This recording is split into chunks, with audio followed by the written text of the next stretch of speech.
உங்களுக்கு காலையில எழுந்திரிச்சோன்னா உடம்பெல்லாம் வந்துட்டு ரொம்ப இறுகி போன மாதிரி இருக்கு. உடம்பு ஃபுல்லா வலிக்குது.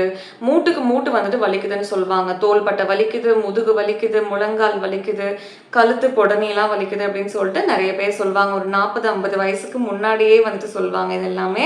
உடம்பு வந்துட்டு ரொம்ப சோர்வா இருக்கு. ஏதாச்சும் வேலை செய்யணும்னு இருக்கும். ஆனா அவங்களால எந்திரிச்சு போய் எந்த வேலையுமே செய்ய முடியாது. உடம்பு வந்துட்டு ரொம்ப டயர்டா இருக்குன்னு சொல்லுவாங்க. உடம்பு ரொம்ப இறுகி போன மாதிரி, ரொம்ப டைட்னஸ், ஸ்டிஃப்னஸ்லாம் இருக்க மாதிரி ஃபீல் பண்ணுவாங்க. ஸோ இந்த மாதிரி பிரச்சனைலாம் உங்களுக்கும் இருக்குது. நைட் சரியாக தூக்கம் வர மாட்டேங்குது, ரொம்ப ஸ்ட்ரெஸ்ஸாக இருக்குது, ரொம்ப டென்ஷனாக இருக்குது அப்படின்னா இப்போ நான் சொல்லக்கூடிய இந்த ஒரு பொருளை வாரத்தில் 3 தடவை, ஒரு நாள் விட்டு ஒரு நாள் சாப்பிட்டாலும் ஓகே, இல்லை வாரத்தில் 3 தடவை வந்துட்டு உங்களோட கன்வீனியன்ஸ்க்கு ஏற்ற மாதிரி சாப்பிட்டீங்கனாலும் ஓகே, நல்லாவே ரிசல்ட்ஸ் கொடுக்கும். ஸோ இதை எவ்வளோ சாப்பிடணும், எப்படி சாப்பிடணும், இதில் என்னெல்லாம் நன்மைகள் கிடைக்க போகுது அப்படின்னு சொல்லிட்டு டீட்டெயிலாக இந்த வீடியோவில் பார்க்கலாம் வாங்க. ஸோ இப்போ நான் மேலே சொன்ன பிரச்சனைக்காகலாம் நீங்கள் எடுத்துக்கக்கூடிய உணவு என்ன அப்படின்னா எள்ளு தான். இந்த எள்ளு வந்துட்டு நீங்கள் சமைச்சும் சாப்பிடலாம், இல்லை அப்படியே வந்துட்டு சாப்பிடலாம். நீங்கள் வந்துட்டு காலையில் ஒரு 1/2 ஸ்பூன் எள்ளு மட்டும் தண்ணியில் ஊற வச்சுருங்க. நீங்கள் கருப்பெல்லும் சாப்பிடலாம், வெள்ளை எள்ளும் சாப்பிடலாம், ரெண்டுமே பலன் தரும். தண்ணியில் ஊற வச்சுட்டு நைட் தூங்க போகிறதுக்கு முன்னாடி கடைசி உணவாக வந்துட்டு அந்த 1/2 ஸ்பூன் எள்ளை மட்டும் சாப்பிடுங்க. சாப்பிட்டுட்டு தண்ணி குடிச்சிருங்க. அதை குடிச்சிட்டு நீங்கள் படுக்கும்போது இதில் கால்சியம், மெக்னீஷியமோட அளவு நிறையவே இருக்குது. ஸோ இதனாலேயே உங்களோட தூக்கம் வந்துட்டு ரொம்ப ஆழ்ந்த தூக்கம் கிடைக்கும். உங்கள் உடம்புல கார்டிசால் லெவல் நல்லாவே கம்மியாகும். உங்கள் ஸ்ட்ரெஸ் ரொம்ப குறையும். ஸோ ஸ்ட்ரெஸ் நல்லா குறையும், உடம்புல வந்துட்டு கார்டிசால் லெவல் கம்மியாகும், உங்கள் தூக்கம் நல்லா இருக்கும் அப்படின்னா ஆட்டோமேட்டிக்காக உங்கள் உடம்புல ஃபேட் பர்னிங் நல்லா நடக்கும். வெயிட் லாஸ்க்கும் இது ரொம்பவே ஹெல்ப் பண்ணும். அது மட்டும் இல்லாமல் உங்கள் உடம்புல இன்ஃப்ளமேஷனை நல்லாவே கம்மி பண்ணும்.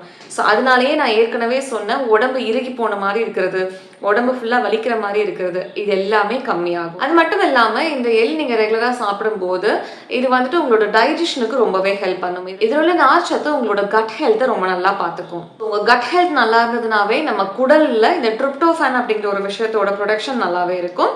ஸோ ட்ரிப்டோஃபான் அதிகமாச்சுன்னா உங்கள் உடம்புல மெலட்டோனினும் அதிகமாகும்.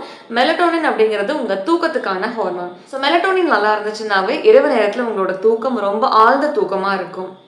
அதே மாதிரி காலையில் எழுந்திரிச்சோன்னா நிறைய பேருக்கு வந்துட்டு மூஞ்செல்லாம் வீங்கின மாதிரி இருக்கும், கை காலில் வந்துட்டு விரல்லாம் வந்துட்டு வீங்கின மாதிரி இருக்கும், நீர் வந்துட்டு அதிகமாக சேர்ந்த மாதிரி இருக்கும்.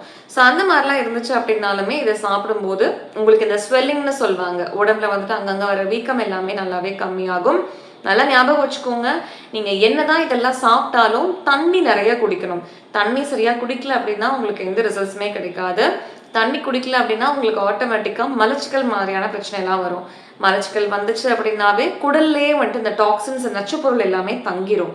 ஆட்டோமேட்டிக்காக உங்கள் ரத்தத்தில் இது எல்லாமே கலக்கும் போது உடம்புல இன்ஃப்ளமேஷனும் அதிகமாகும். எல்லா வகையான வியாதிக்கும் நீங்களே வந்துட்டு கேட் ஓப்பன் பண்ணி விடுற மாதிரி. ஸோ நான் முன்னாடியே சொன்ன மாதிரி கருப்பு எள்ளும் சாப்பிடலாம், வெள்ளெல்லும் சாப்பிடலாம். நீங்கள் இந்த மாதிரி ஊற வச்சும் சாப்பிடலாம், இல்லை எள்ளு பொடி செஞ்சு சாப்பிடலாம், இல்லை எள்ளு சட்னிலாம் செய்வாங்க அந்த மாதிரி கூட செஞ்சு சாப்பிடலாம். வாரத்தில் முடிஞ்ச அளவுக்கு 3 நாள் சாப்பிட முயற்சி பண்ணுங்க. உங்களால் முடியல அப்படின்னா அட்லீஸ்ட் வாரத்தில் 1-2 தடவையாவது இது உங்களோட உணவில் சேர்த்துக்கோங்க. இதில் உள்ள சத்துக்கள் உங்கள் உடம்புக்கு வந்துட்டு அவ்வளோ நல்லது. நம்ம சமையல் ரூம்லேயே நம்ம உடம்புக்கு நன்மை செய்யக்கூடிய நிறைய மருந்து பொருட்கள் இந்த மாதிரிலாம் இருக்குது. ஸோ இதெல்லாம் மிஸ் பண்ணாதீங்க. நீங்களும் சாப்பிடுங்க, உங்கள் வீட்டில் இருக்கவங்களுக்கும் செஞ்சு கொடுங்க. ஸோ கண்டிப்பாக வந்துட்டு உங்களோட ஹெல்த் நல்லாவே இம்ப்ரூவ் ஆகும். முயற்சி பண்ணி பார்த்துட்டு எப்படி இருந்துச்சுன்னு சொல்லிட்டு கமெண்ட்டில் சொல்லுங்கள். ஸோ அடுத்த வீடியோவில் பார்க்கலாம். நன்றி.